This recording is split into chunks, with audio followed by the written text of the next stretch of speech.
Mes chers compatriotes d'ici et de la diaspora, depuis 2012, je sacrifie devant vous au rituel du message à la nation pour vous présenter mes vœux à l'occasion du Nouvel An. Ce soir, je vous ferai en même temps mes adieux, puisque c'est le dernier message solennel de fin d'année que je vous adresse. En communion avec vous, mes pensées vont d'abord vers nos regrettés disparus. Je prie pour qu'ils reposent en paix et souhaite prompt rétablissement à nos malades.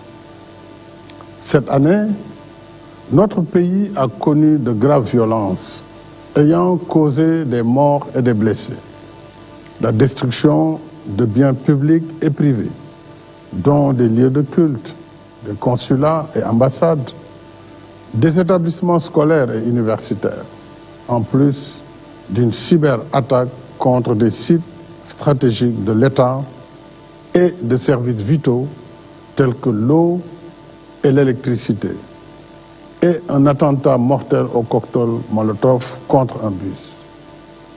Mais l'État a tenu bon. La justice suit son cours et nous gardons le cap dans l'œuvre de construction nationale et de développement économique et social. C'est l'occasion pour moi de saluer la contribution précieuse que mes illustres prédécesseurs, les présidents Léopold Sédar Senghor, Abdou Diouf et Abdoulaye Wade, y ont apporté. Bâtissant sur leur legs, j'ai engagé avec vous la transformation structurelle de notre pays pour accélérer notre marche vers le Sénégal émergent. Nos progrès sont réels et visibles à travers tout le pays. Les faits et chiffres parlent d'eux-mêmes. Le gouvernement publiera prochainement le bilan de nos réalisations. À titre illustratif, notre taux de croissance, qui était régulièrement au-dessus de 6% avant la pandémie de Covid-19, est projeté à 9,20% avec l'exploitation prochaine des ressources gazières et pétrolières. Notre budget national est passé de 2344 milliards de francs CFA en 2012 à 7003 milliards pour 2024, ce qui nous a permis d'investir dans tous les secteurs productifs pour dessiner progressivement le visage du Sénégal émergent. Nous sommes sur le chemin de l'émergence, avec la densification de nos infrastructures routières et autoroutières et la modernisation de notre système de transport urbain et interurbain. En 2012, notre linéaire routier était de 1500 km contre 2900 en 2023. De 32 km d'autoroute, nous en sommes à 189 et bientôt 500 km à la fin des chantiers Mbour-Fatick-Kaolack et Dakar-Tivaouane-Saint-Louis. La deuxième phase du train express régional Diamniadio, aéroport international Blaise Diagne, s'achève dans quelques mois et une commande de 7 nouveaux trains s'ajoutera aux 15 actuels.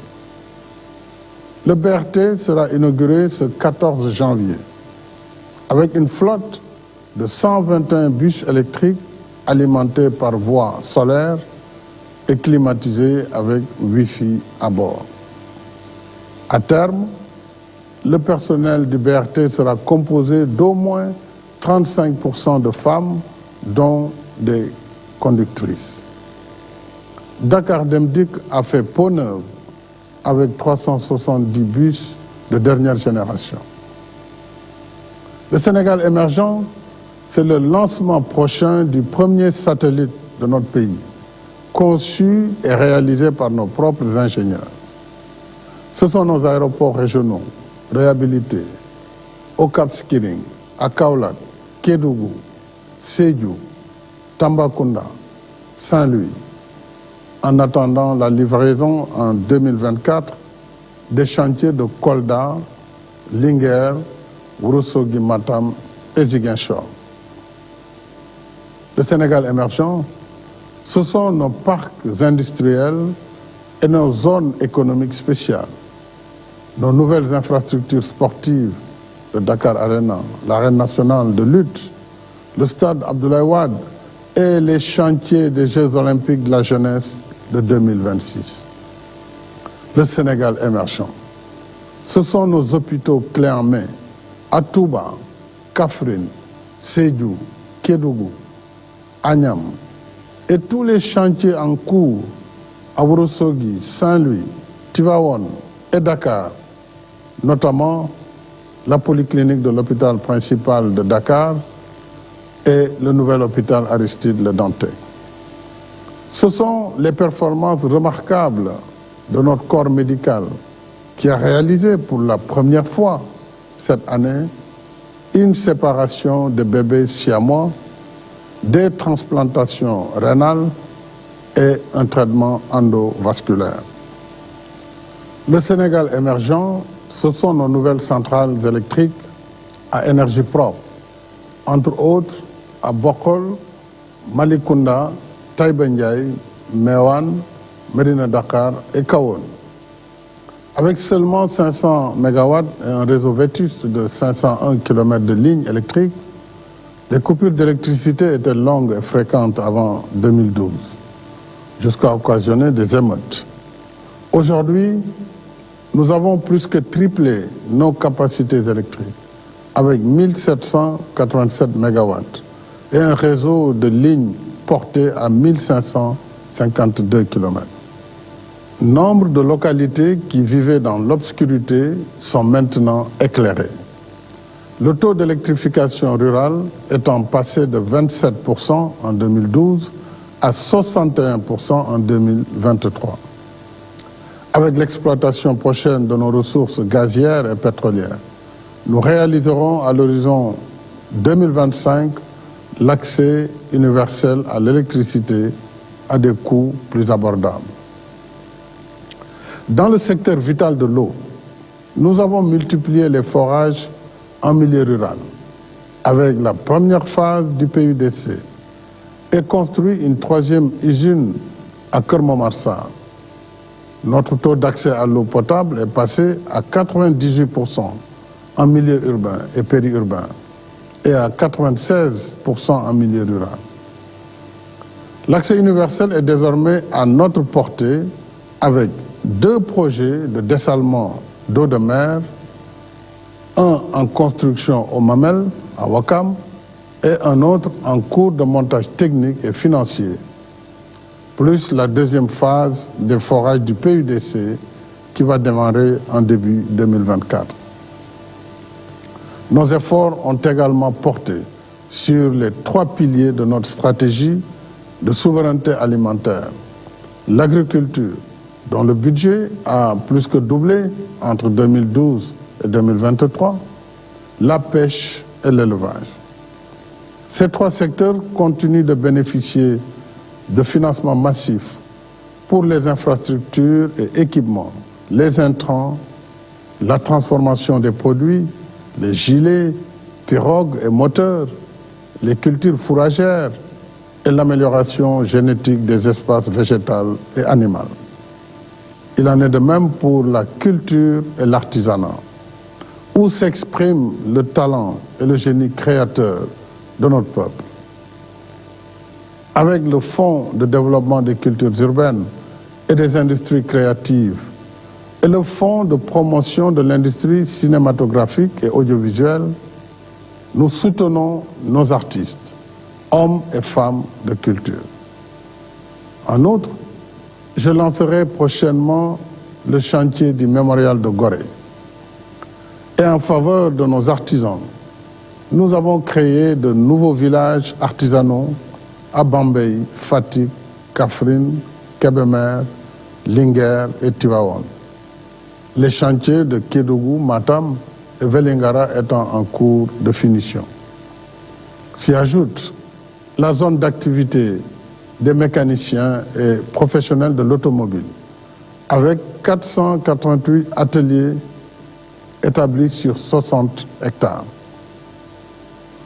Nos mécaniciens et autres professionnels de l'automobile y trouvent un cadre de travail moderne et organisé, générant plus de 5000 emplois qui pourraient être dupliqués dans les autres régions. Mes chers compatriotes, dans notre quête du mieux-être, j'ai constamment à l'esprit le souci d'équité territoriale et de justice sociale pour que personne ne soit laissé en rade. Tous nos terroirs sont d'égale dignité et chacun de nous mérite une vie décente. C'est cela le Sénégal de tous, le Sénégal pour tous. Je pense au Sénégal qui se réveille tôt, travaille dur et se couche tard. Je pense au Sénégal des mains laborieuses qui vit à la sueur de son front. Je pense au Sénégal des petits revenus et des familles démunies. Voilà pourquoi j'ai mis en place des instruments d'équité territoriale et d'inclusion sociale, comme le programme d'urgence de développement communautaire, le programme de modernisation des axes et territoires frontaliers, le programme de modernisation des villes, le programme Xëyu Ndaw ñi, la délégation à l'entrepreneuriat rapide des femmes et des jeunes, le 3FPT, les domaines agricoles communautaires, la couverture sanitaire universelle et les bourses de sécurité familiale, dont l'allocation est passée de 25 000 à 35 000 francs CFA. Je suis heureux d'annoncer que j'ai renouvelé pour 3 ans le programme Xëyu Ndaw ñi portant sur 82 000 emplois jeunes pour un montant de 450 milliards. Grâce à tous ces instruments actifs sur l'étendue du territoire national, nous avons amélioré le cadre de vie de nos villes, construit et réhabilité des lieux de culte, créé des emplois et autres activités génératrices de revenus. Nous avons financé des milliers d'emplois de jeunes et femmes porteurs de projets, dont 250 000 attributaires de prêts de la DER/FJ. Nous avons permis à des millions de bénéficiaires d'accéder à des services sociaux de base, y compris la couverture maladie, dont le taux est passé de 20% en 2013 à 53,20% en 2023. De Thiéyène à Bagaya, de Fissel à Saré-Liou, de Diallokounda à Walidiala, entre autres centaines de localités, nous avons désenclavé des pans entiers du territoire national, apporté de l'eau et de l'électricité, équipé des structures de santé et octroyé des matériels pour l'allègement des travaux des femmes. En même temps, l'État continue de soutenir les ménages et les travailleurs. En plus de la hausse générale des salaires dans la fonction publique, nous soutenons les prix des denrées de première nécessité, du transport, de l'eau et de l'énergie, dont la subvention à elle seule s'élève cette année à plus de 600 milliards de francs CFA. Mes chers compatriotes, alors que la science et la technologie dessinent les nouvelles frontières entre les nations, l'éducation et la formation qui occupent le premier poste budgétaire de notre pays restent une priorité élevée des politiques publiques. Du primaire au secondaire, nous avons considérablement élargi la carte scolaire, recruté 40 000 enseignants et porté les salaires à un niveau sans précédent. De même, conformément aux conclusions de la journée nationale du 16 décembre, l'État poursuit son soutien à la communauté éducative des Dara, dont l'apport multiséculaire à la formation spirituelle de notre peuple est inestimable. Cependant, à l'ère des technologies de pointe, dont l'intelligence artificielle constitue la dernière manifestation, il nous faut améliorer les performances de notre système éducatif et l'adapter aux réalités de notre temps. Nous devons former plus de ressources humaines dans les sciences, les techniques et l'apprentissage des métiers. C'est le sens de la création des lycées d'excellence, des classes préparatoires aux grandes écoles, des instituts supérieurs d'enseignement professionnel et des centres de formation technique et professionnelle. Et c'est aussi l'une des vocations du 3FPT, qui a financé entre 2016 et 2023 la formation de 400 000 jeunes et femmes dans diverses filières, les métiers du bâtiment, l'électromécanique, le transport, la fibre optique et l'agroalimentaire, entre autres. Nos efforts pour l'enseignement supérieur restent également constants. De l'indépendance à 2012, soit 52 ans, notre pays comptait 2 universités, Cheikh Anta Diop à Dakar et Gaston Berger à Saint-Louis, et 3 centres universitaires régionaux, à Bambey, Thiès et Ziguinchor. Sur une décennie, nous avons érigé les centres universitaires régionaux en universités, logés dans leurs propres locaux et construit 3 nouvelles universités. Amadou Mahtar Mbow à Diamniadio, El Hadj Ibrahima Niass du Sine Saloum, l'université numérique Cheikh Hamidou Kane, sans compter le campus franco-sénégalais. Je rappelle également que la construction des universités Souleymane Niang de Matam et du Sénégal oriental démarre en janvier 2024.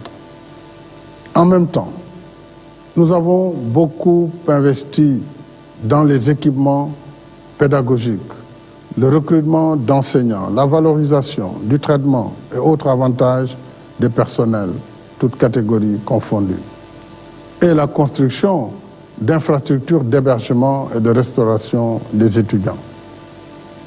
Et chaque année, l'État octroie plus de 82 milliards en bourses et aides aux étudiants.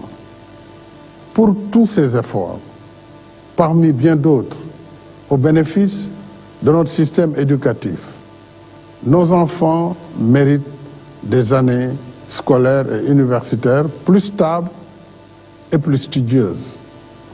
Il y va de leur avenir et de celui de la nation.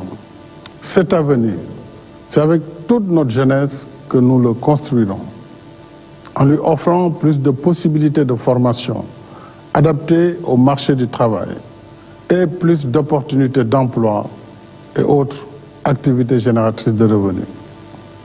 C'est un de nos défis du présent et de la prochaine décennie.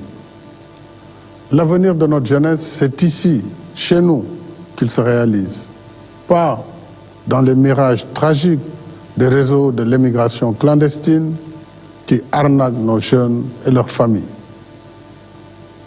Ce soir, mes chers compatriotes, je voudrais aussi vous dire de façon insistante et solennelle combien il importe de préserver la paix, la sécurité et la stabilité de notre pays. La paix revient en Casamance, comme l'illustre la cérémonie d'incinération des armes le 23 décembre dernier à Mamatoro. À la faveur de l'accalmie générale et des efforts de reconstruction en cours, tous ceux qui acceptent de déposer les armes ont leur place au sein de la nation.